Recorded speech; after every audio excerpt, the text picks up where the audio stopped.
When the girl was training, she was kicked across the room, and the man behind her took the opportunity to grab her, taking advantage of her. In this wet-drenched gym, she was the only woman and the weakest one there. All the dirty and tiring work fell to her, and she had to endure constant humiliation every day. Despite all this, Ji-Yoo never considered running away. To avenge her father's tragic death, she had to become stronger. For that, she was willing to join the gang, sleeping only 5 hours a night and training alone tirelessly. Her resilience and determination caught the attention of the gang leader, Choi Moo-jin. He advised her not to rely solely on brute force, but to strike at her opponent's weaknesses.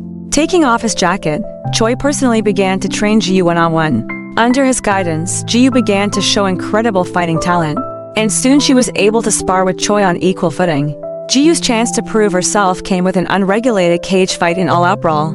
Among 20 fighters, where only one could emerge victorious. The scene was brutal, with no rules, but Ji-Yoo showcased all the techniques she had learned from Choi, holding her own among these beasts.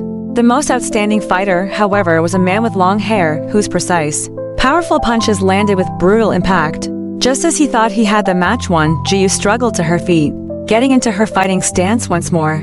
The two clashed intensely, but her physical disadvantage soon left her on the defensive.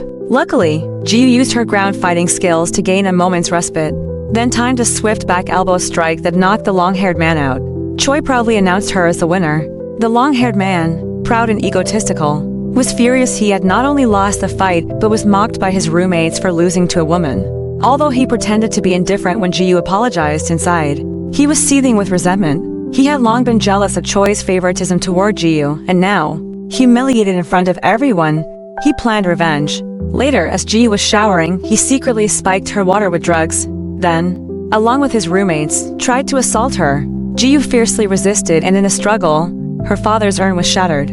She picked up a shard and held onto it tightly, using the pain to keep herself conscious. Seeing an opening, she struck back, injuring one of the roommates in the thigh. Enraged, the long-haired man grabbed a hammer and prepared to deliver a deadly blow.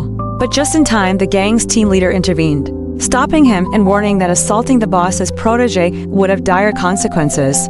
Infuriated, Choi Moo-jin personally took action, scarring the long-haired man with a knife and expelling him from the gang. Little did Choi know that this moment of leniency would plant the seeds for future trouble. Afterward, Choi gave Ji-Yoo a new identity and arranged for her to infiltrate the police force to find her father's killer, as a murder weapon used had been a police-issued gun. However, an even darker conspiracy was waiting to unfold.